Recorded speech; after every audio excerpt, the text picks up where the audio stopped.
Are you looking for an elegant yet cozy home in Greenwoods Executive Village? Less than 20 million pa po. So tara, samahan niyo ako.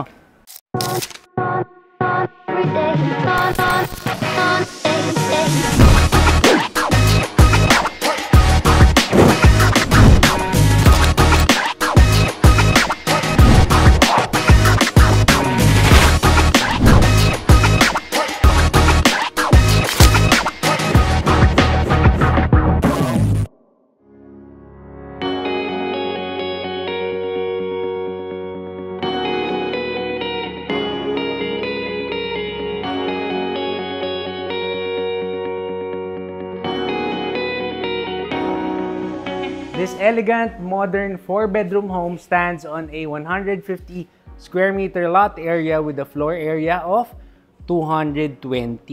Nandito tayo ngayon sa kanyang open type na 2-car garage. So, sobrang modern, parang American style. Kasi wala na tayo ng pinaka main gate. Yan. Although, pwede naman kayo magpalagay ng gate if you wanted to. But the design of the house really is to make it open para mas spacious yung galawan nyo. And then you have 2 pedestrian gate. This one on your right side, this is going to the service area and yung pinakalanay area nyo. And then you also have another one. This one naman goes straight to your first bedroom tsaka yung inyong garden. We will show you later. So, this is the carport and then this is the main door. Of course, ito yung gagamitin natin papasok. Yung napakagandang main door. And ang isa pa sa advantage, lahat ng mga locks natin are smart locks na rin, even for the pedestrian gates. Yan. Welcome to your new home. Pagpasok po natin, this is our living area. Very spacious din naman siya, pero yun, very simple but very elegant. Ang ganda po ng finishes or pagkakagawa ng bahay na to. Actually, the same seller as the House Tour 52. Kung napanood nyo po yun, ang bilis pong nabenta nun.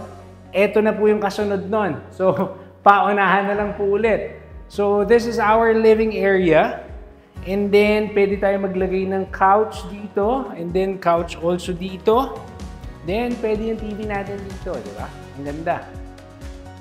Meron tayong windows left and right ng TV. So, pwede pa kayo maglagay nung, pwede nyo gawing accent wall to. Pwede nyo lagyan ng PVC or pwede nyo, kayo kung anong style gusto nyo, pwede nyo stucco finish to. Yan. So, after the living area, ito po ang ating dining area. Ang kagandahan po sa bahay na to, kung mapapansin nyo po, ang dami ring windows tsaka sliding glass doors. Tulad nito, sliding doors going to the service area. Ito naman, sliding glass door going to the lanay area. Mamaya na tayo dyan. So, for the dining area, pwede po kayo mag-round table dito. Or you can also use a rectangular. Depende na po sa preference nyo. But the layout of the house, I think it can be maximized when you use a rectangular table. Siguro kahit mga 12-seater max or 8 to 10-seater, kasyang-kasya po dito. And then, yan, parang L-type yung ano niya. Living, dining, tsaka kitchen area.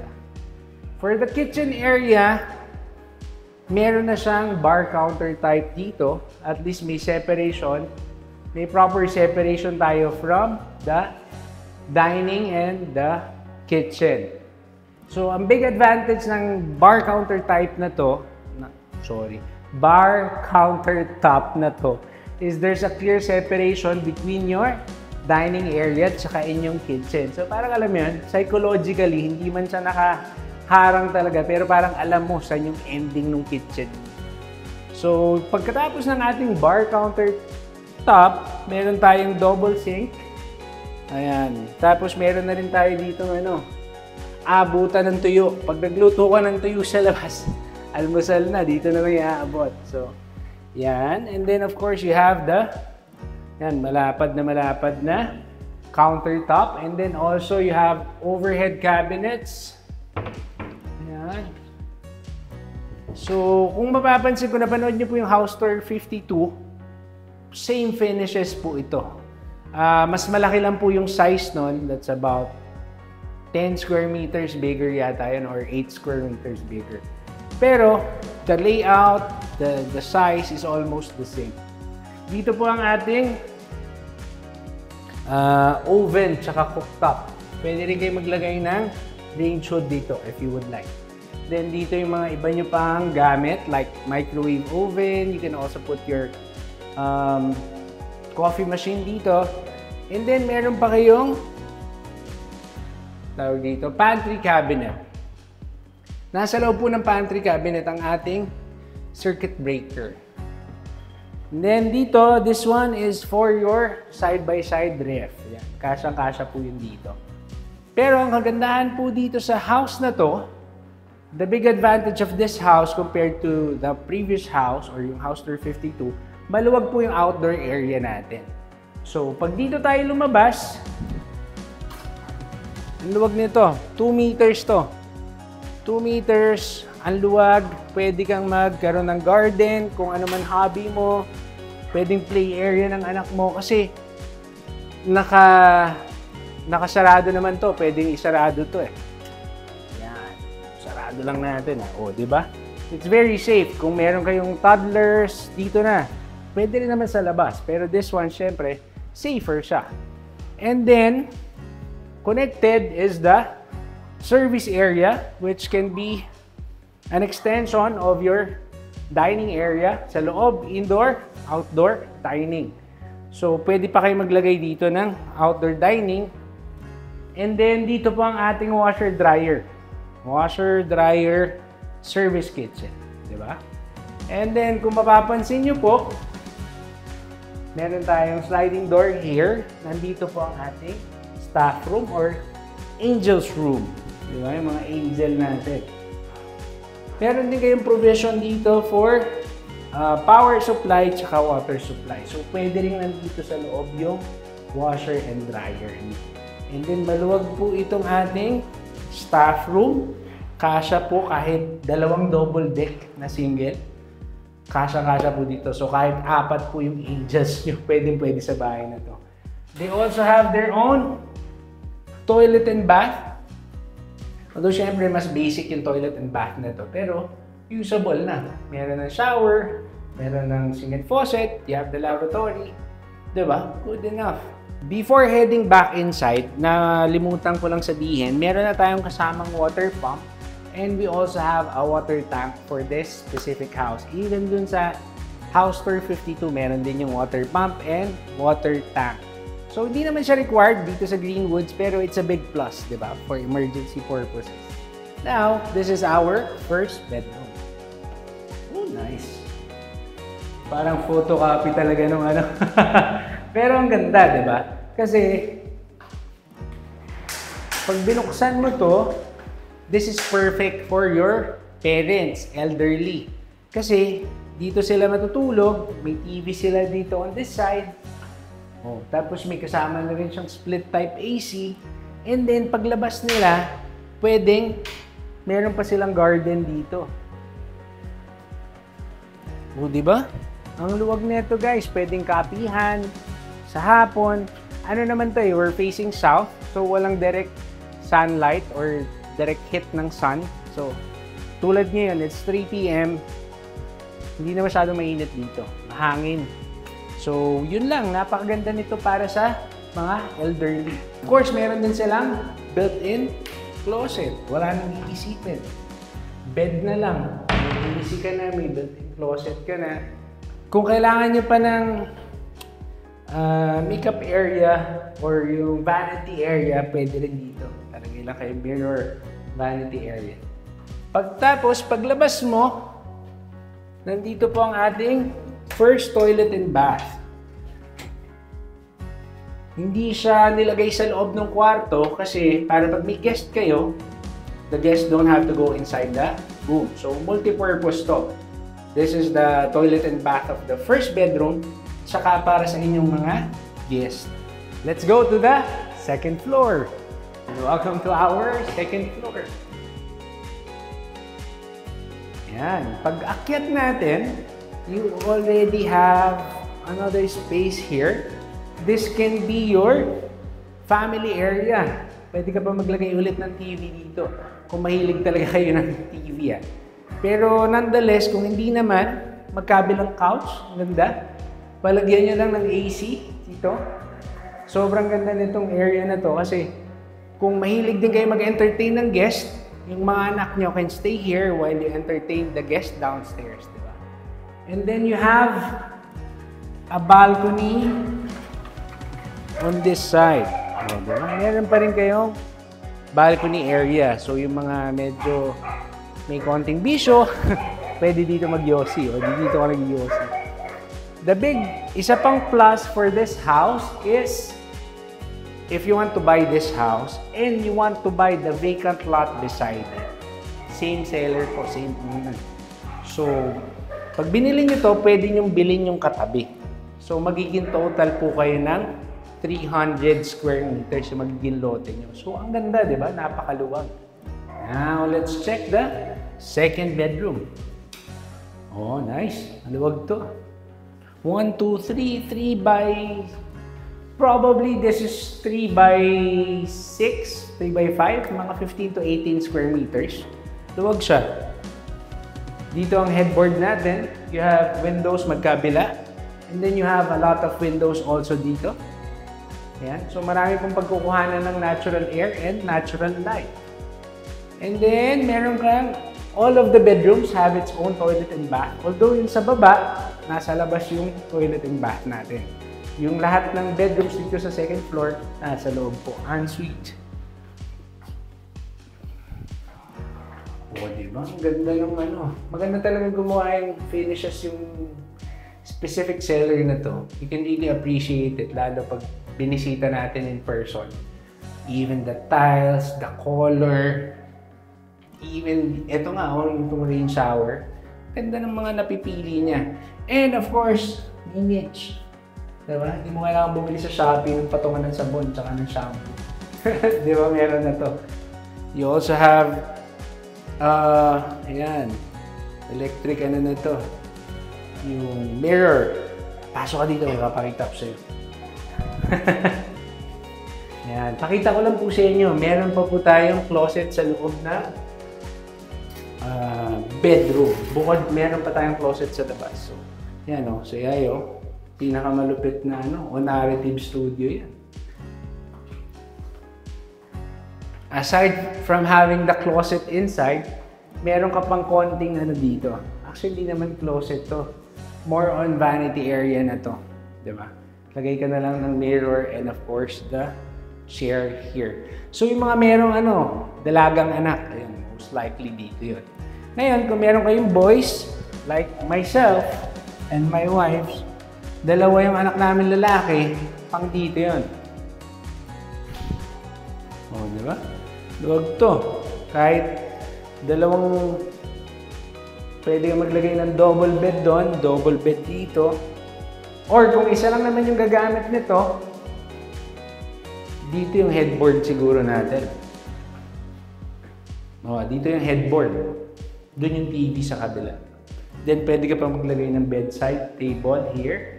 Dito, hindi na. Kasi, meron na po kayong built-in closet dito. Floor to ceiling na to. Ayan. Ganda. Even the finish ng ng ating built-in closet. Ganda. And then, of course, meron din siyang sariling toilet and bath. For the bedroom 2 and bedroom 3, wala pa siyang AC. So, kayo yung magpapakabit na lang ng AC. Ayan. So, finishes are the same. The tiles are a little bit different. It's more gray on this bedroom. Para may sarili siyang personality. Pero you also have the natural exhaust here and the niche. Ito, ang ganda rin, Kasi pag nag-shower ka dito, hindi na mag-splash over dyan masyado, Kasi meron ka namang ganito. May shower glass enclosure. Hindi na nilagyan ng door to, guys. Kasi pag nilagyan mo ng door, sisikip na masyado. Diba? So, pinag-isipan din talaga. Yan. Let's go to the finale. This is the master bedroom. Woo! Ito talaga, tinodo na. Ang laki. Siguro mga more or less to 40 square meters. 1, 2, 3, 4, 5 by 8. Laki, malaki to. Dito nyo na po ilagay yung pinakamalaking bed na makikita nyo, which I think is California king size bed. Then may malaki ka pang bedside table doon, bedside table sa kabila. Maluwag pa rin siya. And then, may windows kayo, napakarami yung windows. Meron pa kayong balcony. O, wrap around ang ating balcony. Medyo mainit lang for today's video. Diba? Pero ang luwag, ang ganda ng araw. Sarap ng hangin. And you have an open space on your master bedroom. Pag nagmumuni-muni kayo mag-asawa, pwede kayo dito. Ganda. Meron pa nga actually siyang parang storage area dito. O, diba? May extra ka pa. Ito yung outdoor unit ng inyong AC dito sa master bedroom. Going back inside, ayan, bago ko makalimutan, ito na, may split type AC na rin ang ating master bedroom. Ito po ang ating parang TV, ano na to? TV rack or TV side. Diyan yung TV nyo, surround sound if you would want. Then, marami kayong lalagyanan for displays. Kung ano man display ang gusto nyo, kung ano man yung hobbies nyo. And then, ang problema lang with this one, walang closet. Diba? Ito po, meron po, biro lang. May walk-in closet po tayo. Napakalaki na nung bedroom. Then you have this amazing walk-in closet, diba? Both sides yan. Dito, andito yung Rolexes from paring Hybe, paring G. Yan. Dito yung mga alahas ni Macy's. Saan ang lagayan ng Hermes from Miss J. Ann ng First Mason? Dito. O, di ba? Updated po ako. Nanonood po ka niyan. Ayan, napakaluwag po nito. And then you have a lot of closet space talaga. Dito yung suit, yung pants, and then this one is for the dresses naman ni Macy's. Tapos you also have the vanity area here. Kailangan na lang po natin idagdag is the mirror. So, ganong design ng mirror po yung gusto nyo, nasa sa inyo na po yan. Ito naman, ayan o, may pull out ka. Nandyan yung lahat ng kaguluhan. Sasarado mo lang, hindi nakita. And then, this is our master's toilet and bath. Oh, wow! Simple pero elegante. Di ba? Kahit yung usually sa aming mag-asawa, daming ginagawa. Nag-uusap kayo kahit may naliligo or mayroong nag-CR or may nag-BBS, may naliligo. Dito, that's possible kasi wala na tayong pintuan that separates. Kasi ano naman to eh, master's toilet and bath. Nasa loob naman ng master bedroom. So, for our shower, yan, napakaluwag ng ating shower area. Ito yung pinaka iba naman yung peg ng design. Diba? Pero maganda. Very, very modern. Aesthetic ba? And then, of course, you have the niche here. Tapos, ang ginamit na partition would be half glass and then half yung pinaka parang wall natin dito. So, napakaganda. Very spacious tong master's toilet and bath. And then, pagkatapos maligo, diretso ka na, bihis dito. Lagay na lang kayo ng mirror dyan. May mirror kayo dun sa kabila. Diba? OOTD na.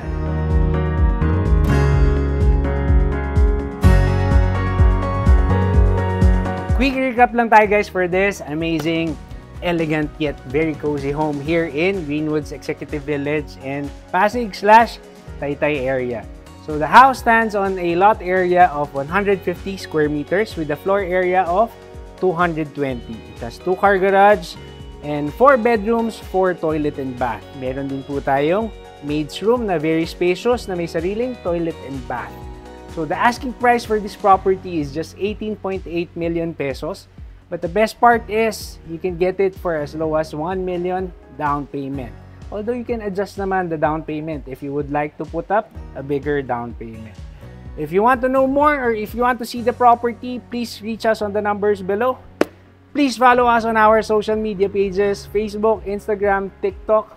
We share our daily, kumbaga, routine there. Makikita nyo po kung paano namin ina-assist din ang aming mga clients. So, please subscribe to our YouTube channel. Almost 8,000 subscribers na po tayo.